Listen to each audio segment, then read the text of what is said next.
And again I saw all the cruel things which are done under the sun. There was the weeping of those who have evil done to them, and they had no comforter, and from the hands of the evil doers there went out power, but they had no comforter. So my praise was for the dead who have gone to their death, more than for the living who still have life. Yes, happier than the dead or the living seemed he who has not ever been, who has not seen the evil which is done under the sun.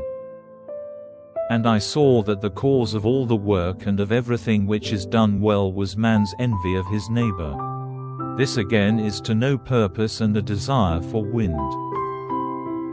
The foolish man, folding his hands, takes the flesh of his body for food. 1 hand full of rest is better than 2 hands full of trouble and desire for wind.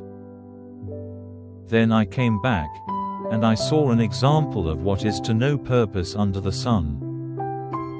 It is one who is by himself, without a second, and without son or brother, but there is no end to all his work, and he has never enough of wealth.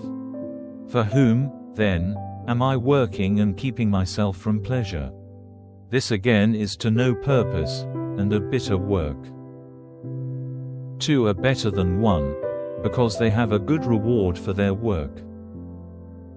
And if one has a fall, the other will give him a hand, but unhappy is the man who is by himself, because he has no helper.